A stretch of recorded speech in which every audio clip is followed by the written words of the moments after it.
Today I'm gonna review these beautiful Transformers. Well, it's actually the original Transformers before the Transformers that we know these days. And what makes it different from Transformers that we know is it's just a big robot with pilot in it that it also can transform, not a robot with personality. And without more personality, let's take a look at the box first. This box has an appearance like Masterpiece Transformers box, rather than normal Transformers box, like a mainline or studio series. In front of this box, there is an image of the figure itself. It seems like 101 to the figure size. Yeah, cool. This is the side view of the box. And in the back, there is a product shot and so many words that I can even read. Fact fan. And inside the box, there is a manual book. Another book that contains the figure portrait, sticker, let's get out, the figure itself, and runners. What? I don't even remember buying a Gundam. And don't force me to work in my own home. The figure itself is modular like mecha, not like Transformers that already become one machine. So this Diaclone consists of several items that can combine into several modes of robot. Beautiful. This is the list of the part of the figure. There is tactical mover frame, bullet core, armor, flight unit, and weapon, but some of the weapon need to be assembled first. Fuck you, Tokoro. And beside that, there is also a pilot figure that has good articulation for such a small figure. And the pilot can enter the bullet core just like a Gundam. Cool. For the first combination is a bullet core. Well, it's just robot head and chest. What? But it can transform into small plane, just like a core block in Gundam.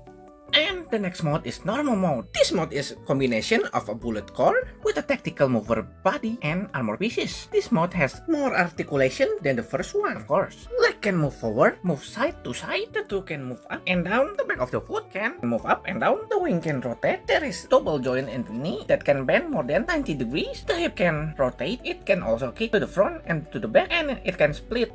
The waist can rotate, the shoulder can rotate, the arms can spread this far. The elbow has double joint that can bend more than 90 degrees. And the hand can rotate and also can move down. And the fingers can open too. For head articulation, it can only rotate and move up. And in the chest, it can move up to reveal a cockpit and its pilot. Next is maneuver mode. This mode is a combination from normal mode and wing unit that attach on the back of the tactical body frame. Well, in short, it's just normal mode with wing unit, so there is no big difference in appearance. Besides, there's a big wing in its back. And for articulation, there is an extra articulation in the wing section, such as the wing can move up and down, it can rotate. In the wing, there's a hinge joint. The thruster can move up and down.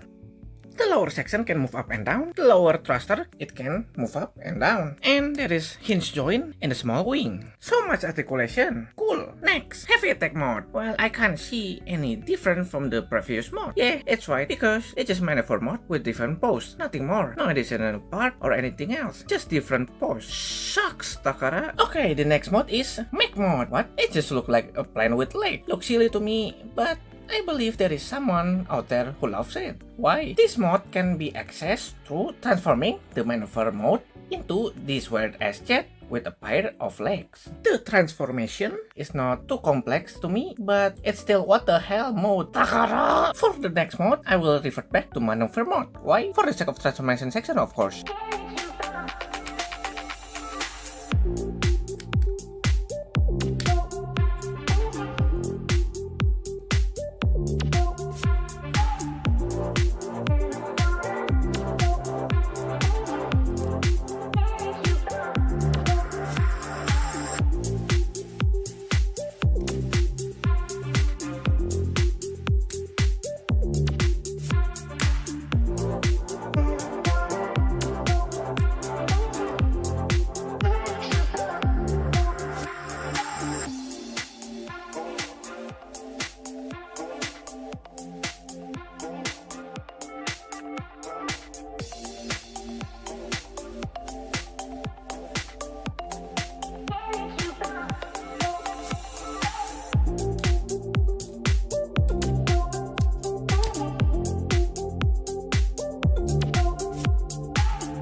machine mode. It's what I call traditional transformation mode, when a robot transforms into any form of vehicle. In this case, it's a jet. This jet is quite good in my opinion. Not my favorite design, but still good enough. The design of this jet reminds me of something that I ever bought before, or it doesn't. The last official mode is modular mode. This mode is combination of bullet core and wing unit. It forms something like small jet. It's not my favorite mode because it's easily detached, but it's okay to have another mode. And besides the official mode, there's another mode that I get when I played with this figure, such as Dragon mode. This mode can be achieved by transforming maneuver mode with different steps that can form into this Dragon mode.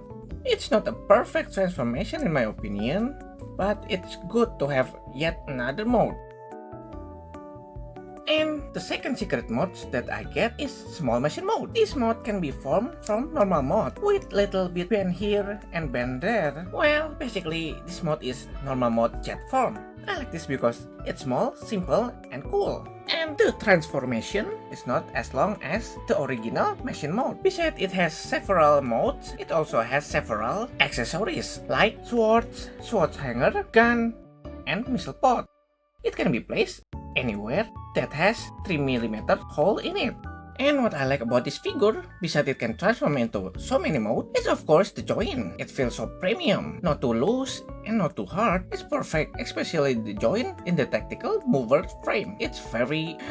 And besides the joint, the detail of this figure is top notch. Just like Masterpiece Transformers detail, or even more than that, I don't know. Besides all beautiful things this figure has, there is something that I don't like. Yeah, runner. Yeah, when it comes to Transformers-like figures, what I expect is to play and transform, not to build it. So I think it should be better to be pre-assembled part rather than something like this. For the size comparison, this figure is quite small, in my opinion. Here is with Transformers Missing Link Optimus Prime, 30-minute mission SRB, Studio Series, Hot Rod from previous review, Transformers Masterpiece, and of course, Ruler. And here, the size comparison for machine mode. And here is for Dragon mode. And this is for the figure weight. It's quite light. For the conclusion, I think this figure is really good. The articulation is good, the detail is good, transformation so beautiful. Yeah, for the score, I give this figure 5 out of 5. Maybe I think this is all for the review. See you around.